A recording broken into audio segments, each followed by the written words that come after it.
United is in shambles. What the players are to blame? A lot of false stereotypes in the Mourinho, which problem started seeing already at Sporting.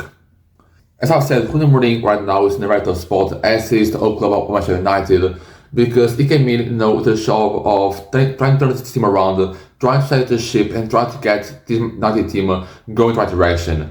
And we've seen a lot of managers come into the job and fail. Since Sir Alex Ferguson has left the club, I think we saw a lot of managers that came into this team and didn't really do that.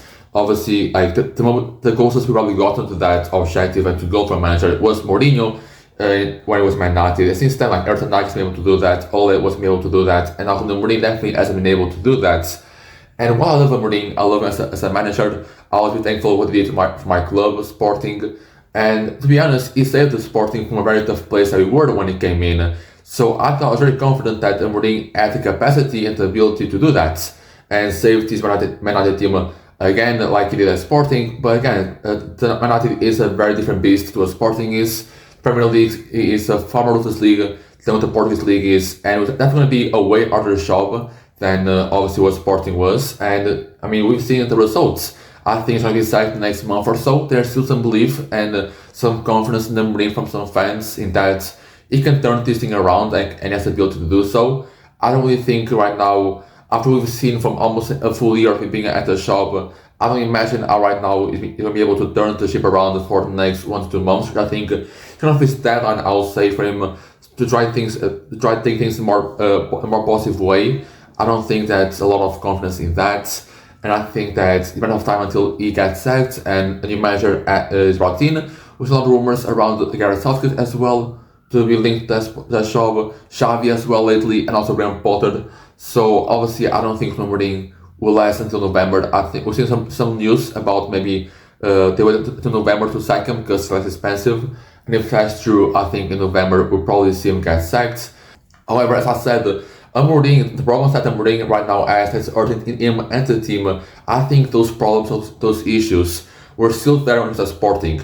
I just think that now the Premier League, Man United, is a far more ruthless environment than what Sporting is, and those issues that already were back at Sporting are starting to now appear and become even more hurting and more tragic, more dramatic than they already at Sporting. And I'm going to analyze it, every single issue, and try to compare it to what we saw from Sporting that kind of showed maybe that's what happened in Man United and the consequences that it's going to get from that. First off is short squad issues. At Sporting, he always had a very short squad in his helm. I mean, it's part of his policy as Sport, maybe now Man United as well. They have a short squad. We see Guardiola complain about having too much players. Maybe Ruben Amorim is a manager who also thinks the same way as Guardiola in that matter. It's not like leaving players on out of the pitch or out of the squad for the games, and it's really like that. And I agree with that. I think it's valid. But at Sporting, he was very lucky to not have a single injury crisis in any position for them.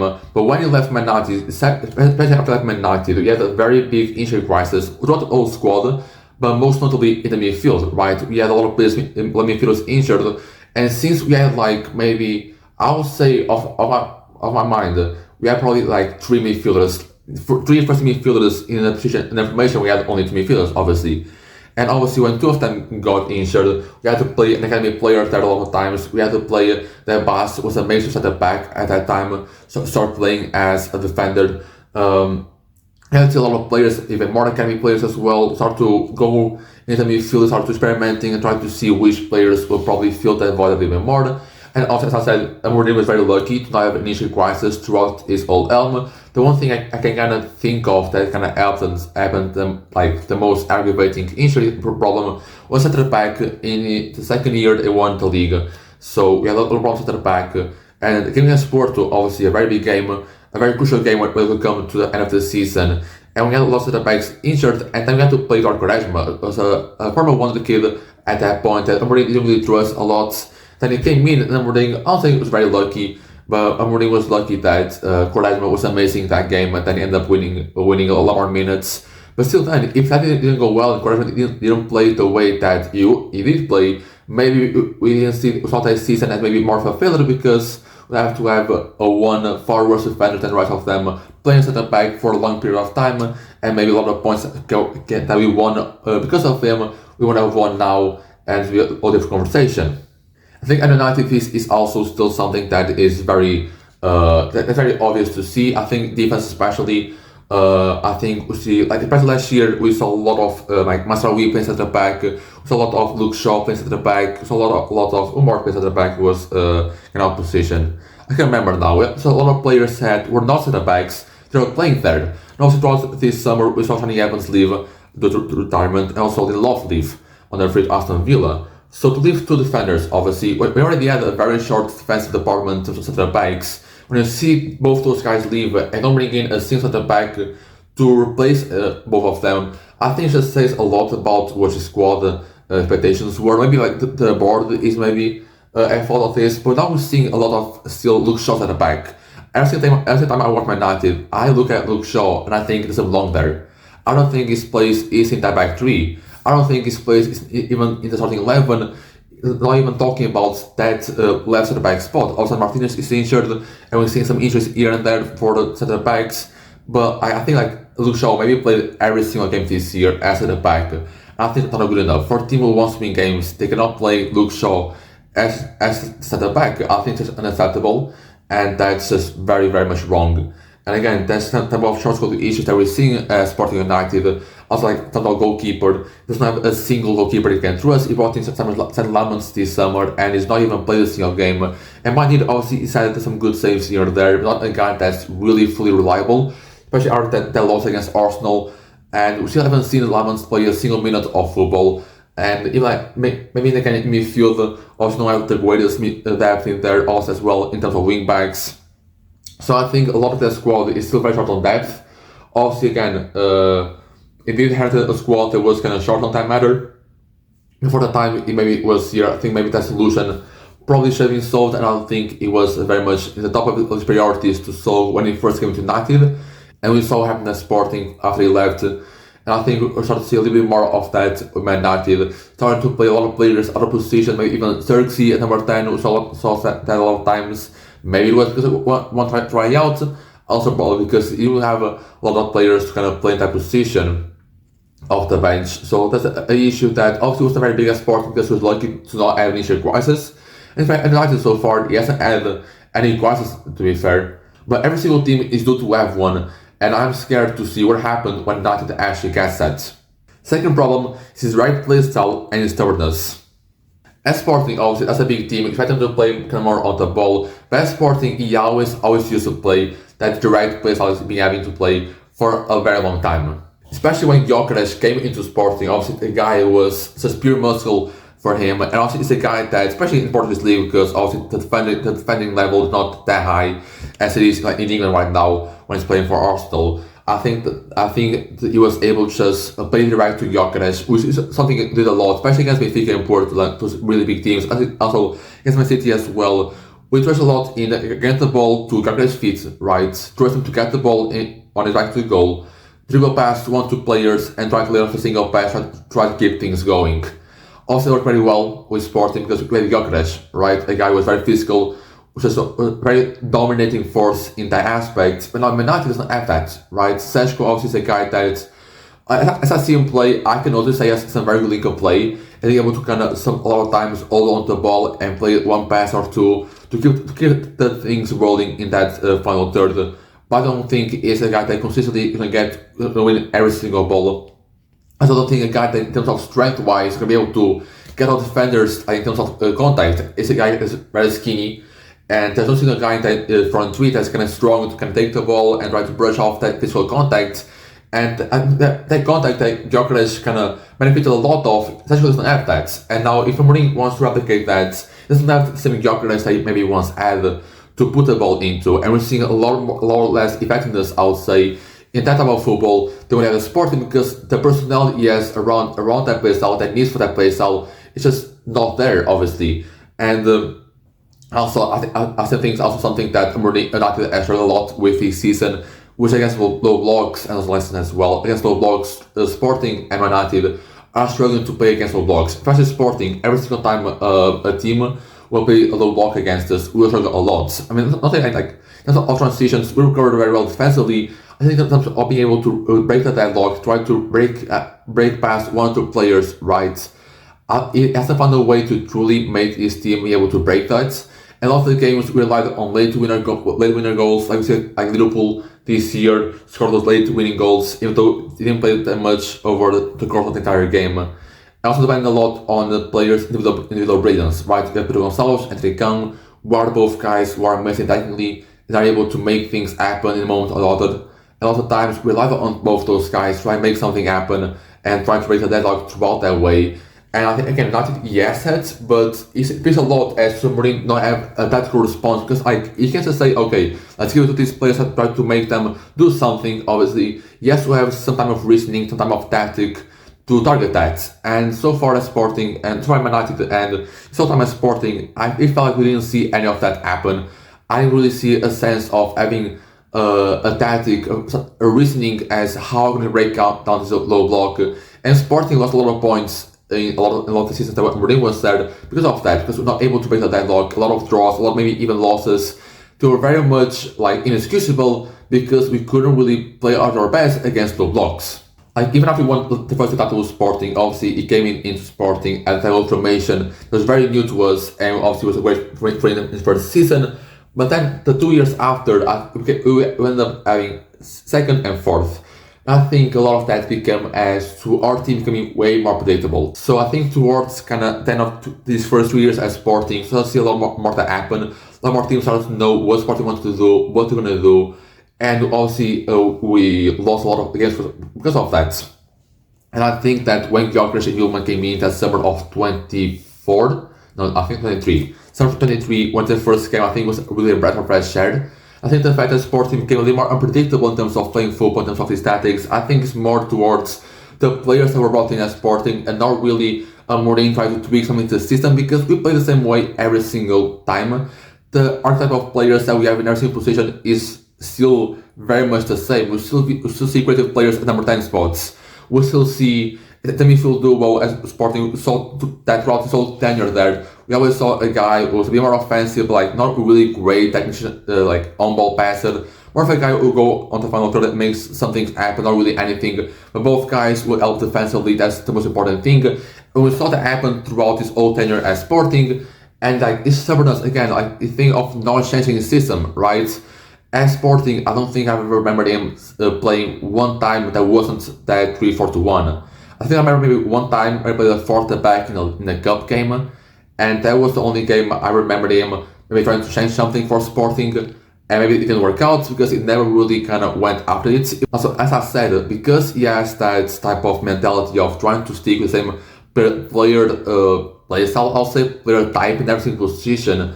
Also, again, as a Sporting, we didn't really see any amazing technical players at that midfield duo. So when it came to United, obviously they brought in Matheus Cunha, Ryan Sierschko, and Ryan Miamo at the front three. Also, those three are going to play almost every single game. Also, Ruben Fernandes kind of having to play a bit deeper. And I think that like Ruben Amorim maybe should have had a little more sense in terms of recognizing that he has to fit Ruben Fernandes into his team. So, however, he has to find a way to make this formation, this system still work with a more creative player than midfield duo, rather than like a really kind of defensive force. And we're seeing Ruben Fernandes now playing far worse at his number 8 position than what we've seen last couple of years.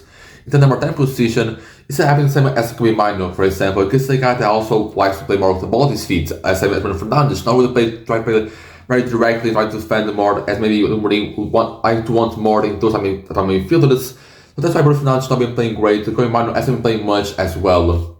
And the fact that Amorim can't recognize that and can see that he has to fit in either one of them to really make this team even better, I think it's a bit alarming.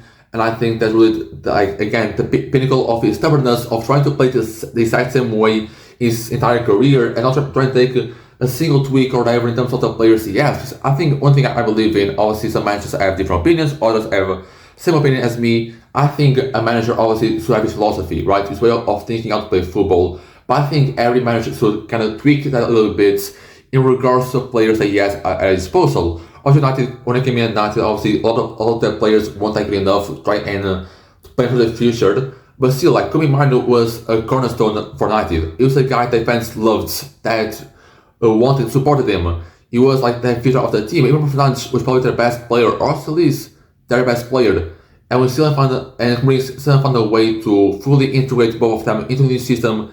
in that midfield duo, and the fact that obviously these guys who are at your disposal who are amazing football players, because Bruno Fernandes didn't lose all his quality in 3 months. Kobe Mino has lost his quality in 5-6 months, obviously. I think it's a season that doesn't help them, and then Mourinho should have done way better job at trying to find ways to really help them fully be more part of that team, of that midfield duo. And the third issue is unique squad building. I know it might sound weird at first, right? But I think when you look at every single squad, a lot of people are talking about Mourinho should change systems, right? And I saw actually a report that United wanted Mourinho to try and play a 43 or 41 formation. I don't know how they wanted to play that. I'll put the tweet up here. But however, so obviously that's a great idea of trying to think that Mourinho now obviously ditches his 3-4-3 or 3-4-2-1 and tries to go for the back formation and whatever. I don't think the type of the squad building yes and not the team also because the board wants to support the Mourinho, wants to try and go for this system. It's gonna buy players that are gonna help you in this system, obviously.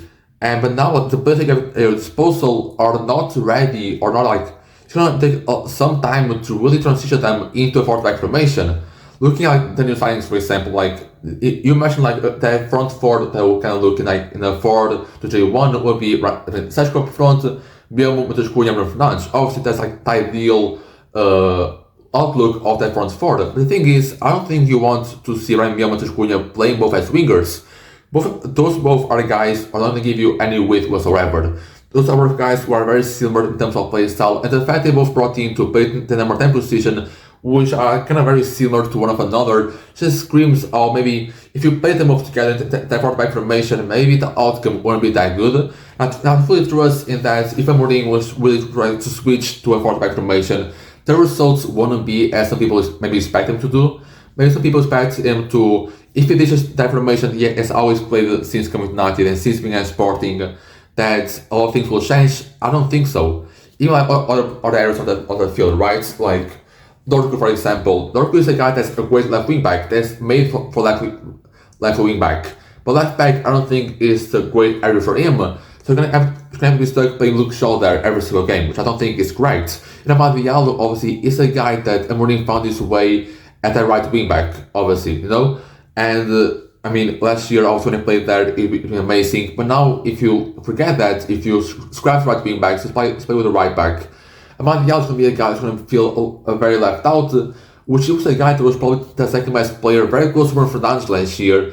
And it feels wrong to now put him on the bench to kind of get better off Matheus Cunha and Ryan Bielmo, who I don't think would even work very well to get into formation. So, I mean, this unique squad building, yes, I think it'll take some while for United to really try to go back into new formation. Because the type of players he has now, at least some of them are truly made, or like, them together are truly made to play in this formation. And even as Sporting, we saw him play throughout the system a long time, right? And Rivers came in and obviously played for the back. I wanted to play for the back as Sporting, and he did so for the first like 4 to 5 games until he realized that playing for the back with that team wouldn't do anything better for the team, won't do which is worse the situation. And the fact is that team was built to play that straight back from system that Mourinho said. So you had to wait a half a year to come into the summer and try to find ways to turn around that and make a new squad that's able to play the forward back like he wants to, the Sporting team to play. And we're seeing right now this season a 4-2-1 system that has every single player kind of really adjusted that position. And also a lot of players, a lot of player archetypes, I'll say player types. I don't think a lot of player types are going to be successful with Amorim and United in this formation, right? We see a lot of times, maybe like Garnacho was one of those guys, Rashford one of those guys, like wingers, like especially wingers, not really strikers, but wingers who are a bit more like, who rely a bit more on pace, like Anthony rely a bit more pace, Garnacho as well, Rashford as well, all types of wingers rely a bit more on pace, and I really like creativity with the body's feet and of passing and dribbling in those spaces. I think we're seeing a lot of those players at with Amorim now really succeeding a lot, right? That's in this squad building. You can really see like another type of winger come in place for like Ryan Bielmo, Matheus Cunha as number 10 and play a different way because he's not made to do that. Like Marcus Edwards is a guy that now at Burnley playing in the Premier League. Marcus Edwards is a guy that was obviously amazing on the ball. If you watch his highlights, if you watch him playing for Tottenham in the early days. He started playing for Sporting, some highlights. He's also a guy that could dribble past 4 or 5 players with ease. He has some goals like that. Against Spurs, I remember in the Champions League, he had an almost goal that dribbled past 5 players and Tottenham's defense almost scored throughout that. But Mourinho's system doesn't allow any like in terms of creative play, in terms of dribbling, and in terms of pace to like wingers really fulfill their role in the system. Those type of wingers don't have a place in their squad, and because of the Mourinho's unique squad building, you don't have a squad like if a manager comes in, you don't have a squad that's full of different players. You're going to center back, it's going to be a very unique type of center back that's going to be made for just a simple role. Type of wingers, okay, yeah, they are missing creators, and that's all you have. You don't have like any wingers who are able to take off the pace against defenses. You don't have wingers who are able to put a ball past one defender and run past him and try to make it. You don't have a winger who's like his skill ability like Rashford is. It's a guy who's spacey and has an eye for the goal and can score very easily with his space and finishing. You don't have that, alright? And I mean, it's even come to terms of playing like false 9 strikers at number 10 position. We saw Paulinho and Gregor a lot of times together in that 4-3. So Xerxes, maybe other at times play more behind the striker a lot of times. So again, this unique squad built and Mourinho as United and Sporting as well, it's going to make it difficult for United to now, if any new match is going to come in and try and change information. It's going to take a while, and it's going to take some players that maybe just joined, maybe were at the club for some time now and were good last year, now come into this new system with a new manager and try to continue his reign as a Man United player and try to earn minutes, because it can be difficult too. Because you see a lot of similar players in every single area of the pitch, and that's for me very worrying.